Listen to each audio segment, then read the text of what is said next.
Assalamualaikum dear students and friends. आज हम discuss करेंगे about fundamental particles of an atom के एटम्स के फंडामेंटल पार्टिकल्स कौन कौन से हैं बेटा। लेकिन अगर उससे पहले आप हमारे चैनल पे नए आए हुए हैं तो काइंडली चैनल को सब्सक्राइब करें, वीडियो को लाइक करें और दोस्तों के साथ शेयर करें and also press the bell icon. So fundamental particle क्या है बेटा। इसी दौरान हमारे पास बहुत सारे पार्टिकल है। प्रोटॉन में भी हमारे पास बहुत सारे, न्यूक्लियस में बहुत सारे पार्टिकल हमारे पास है। जैसे हमारे पास पॉजिट्रॉन, जो कि हम पार्टिकल फिजिक्स में स्टडी करते हैं, आपने पढ़ा होगा बेटा। मुख्तलिफ हमारे पास पार्टिकल है, लेकिन उनमें हमारे पास तीन पार्टिकल ऐसे है। जैसे हमारे पास इलेक्ट्रॉन प्रोटॉन हमारे पास, और हमारे पास और क्या, हमारे पास न्यूट्रॉन। ये तीन हमारे पास ऐसे पार्टिकल है जिसको फंडामेंटल पार्टिकल हम कहते हैं। फंडामेंटल पार्टिकल हम इसको कहते हैं, यानी ये किसी भी एटम के हमारे पास फंडामेंटल पार्टिकल होते हैं। हम सबसे पहले इलेक्ट्रॉन को डिस्कस करेंगे डिटेल से विथ प्रॉपर हेडिंग्स, जो कि मैंने आपके लिए एक आसान टॉपिक प्रिपेयर किया है। इसके बाद हम डिस्कस करेंगे प्रोटॉन को, फिर न्यूट्रॉन को हम लास्ट में डिस्कस करेंगे। तो चलो स्टार्ट लेते हैं इलेक्ट्रॉन से। तो सबसे पहले मैं आपको बताऊंगा इलेक्ट्रॉन के लोकेशन के बारे में कि लेट्स सपोज ये हमारे पास एक एटम है, तो इस एटम में हमारे पास इलेक्ट्रॉन कहां पर एग्जिस्ट करते हैं, इलेक्ट्रॉन कहां पर मौजूद है। अगर आप देखिए, ये न्यूक्लियस है एटम का, सेंटर में न्यूक्लियस है। इसी न्यूक्लियस के इर्द गिर्द हमारे पास शेल है, शेल। इसी शेल में हमारे पास ये इलेक्ट्रॉन हमारे पास मौजूद होता है। मैं कह सकता हूं कि electron are present in the shell of an atom. ये किसी भी एटम के शेल में हमारे पास मौजूद होते हैं। फर्स्ट हेडिंग आपका क्लियर होगा कि present in the shell of an atom. ये एटम के शेल में, या इस शेल को हम ऑर्बिट भी कहते हैं या एनर्जी लेवल भी कहते हैं। इससे पहले वीडियो में हमने डिस्कस किया। इसको हम मुख्तलिफ नाम देते हैं। इस पे हम चार्ज देखते हैं कि इलेक्ट्रॉन पे कौन सा चार्ज है, पॉजिटिव चार्ज है, नेगेटिव चार्ज है, या इस पे चार्ज है ही नहीं। तो इस पे हमारे पास कौन सा चार्ज है बेटा, याद रखिए electron have a negative charge. इस पे हमारे पास नेगेटिव चार्ज है, लेकिन ये हमारे पास इस तरह हम लिखते हैं ई नेगेटिव, यानी इस पे हमारे पास नेगेटिव चार्ज है। या हम इस तरह भी लिख सकते हैं ई एन नेगेटिव, या हम इस तरह भी लिख सकते हैं ई एन नेगेटिव। तो मुख्तलिफ डिनोटेशन हम इसके लिए यूज करते हैं। इसके बाद हम इसका मास देखते हैं कि इलेक्ट्रॉन का मास कितना है।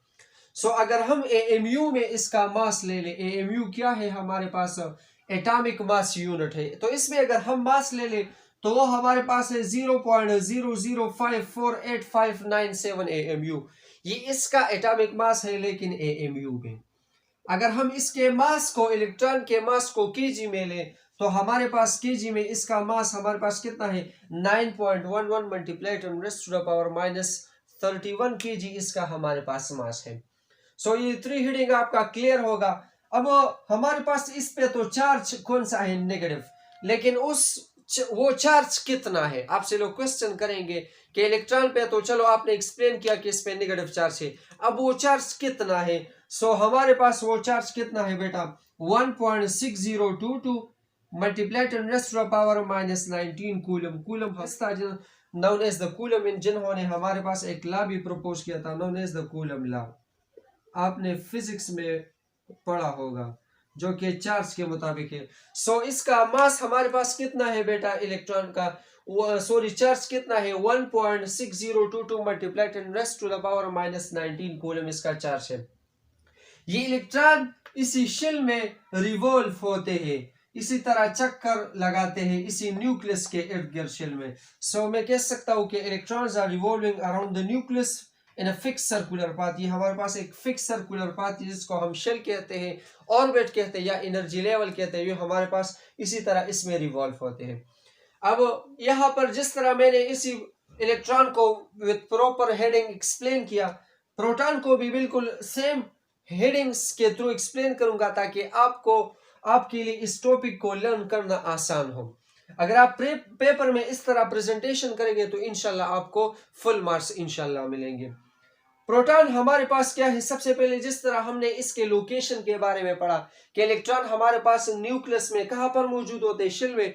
अब हम सबसे पहले इसके लोकेशन के बारे में पढ़ते हैं कि प्रोटॉन हमारे पास कहां पर मौजूद होते हैं। तो ये हमारे पास न्यूक्लियस है और इसी न्यूक्लियस में हमारे पास अगर आप देखें तो ये हमारे पास प्रोटॉन मौजूद होता है। सो मैं कह सकता हूं कि proton are present in the nucleus of an atom, ये एटम के न्यूक्लियस में मौजूद होते हैं।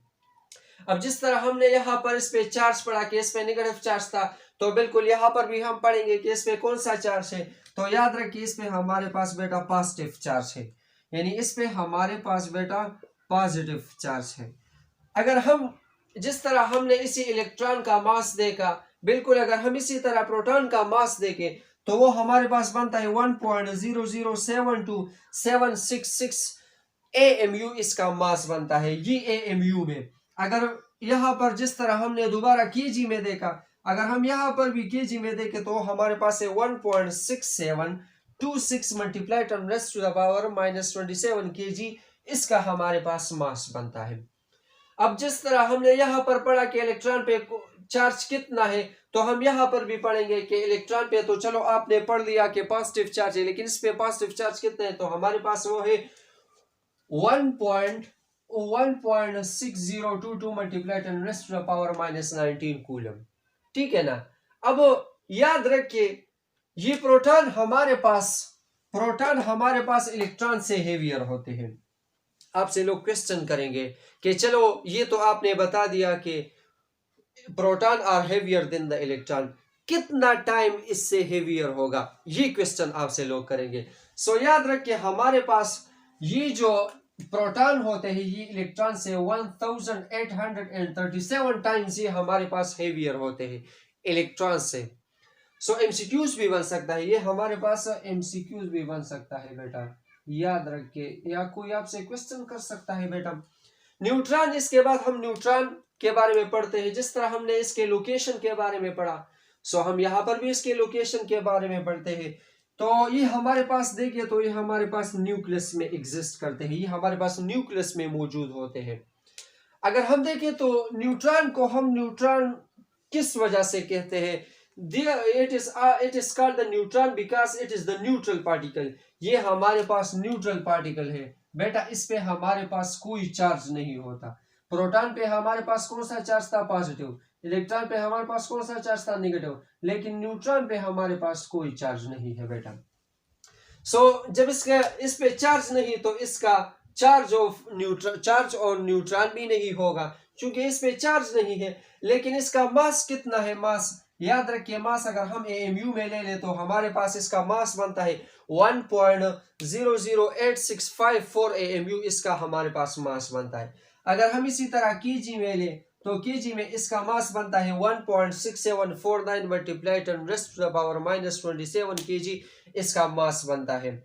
याद रखिए अब जिस तरह आपने प्रोटॉन के बारे में यहाँ पर पढ़ा नोट में कि हमारे पास ये जो प्रोटॉन होते हैं ये इलेक्ट्रॉन से इतने टाइम्स हेवियर होते हैं। अब आपसे लोग नेक्स्ट क्वेश्चन करेंगे कि चलो मुझे ये बताइए कि न्यूट्रॉन इलेक्ट्रॉन से कितने टाइम्स हेवियर होते हैं। सो आपने बताना है कि न्यूट्रॉन हमारे पास 1842 टाइम्स ये हमारे पास हेवियर देन होते हैं इलेक्ट्रॉन से, यानी ये सबसे हेवियर है। देखिए इलेक्ट्रॉन से हमारे पास प्रोटॉन कितना टाइम हेवियर था, 1837 टाइम। यहाँ पर ये 42 टाइम है, यानी 1842 टाइम ये इससे हमारे पास हेवियर है। इसका मतलब है कि न्यूट्रॉन हमारे पास इलेक्ट्रॉन से भी हेवियर है और प्रोटॉन से भी हमारे पास ये हेवियर है। सो ये हमारे पास एक जनरल स्ट्रक्चर है। होप आपने लेक्चर एंजॉय किया होगा बेटा। मैंने बहुत स्ट्रगल से या बिल्कुल मैंने जितना अच्छे तरीके से मैं एक्सप्लेन कर सकता मैंने उसी तरीका आपके बुक के मुताबिक एक्सप्लेन किया। इसके बाद जब आप अपने बुक को रीड करेंगे तो मुझे नहीं लगता कि उसमें आपके लिए कुछ डिफिकल्टीज होगी। सो वीडियो को लाइक करें, शेयर करें और दोस्तों के साथ तो शेयर करें and also press the bell icon. Okay, thanks a lot. अपने दुआओं में बेटा याद रखिए।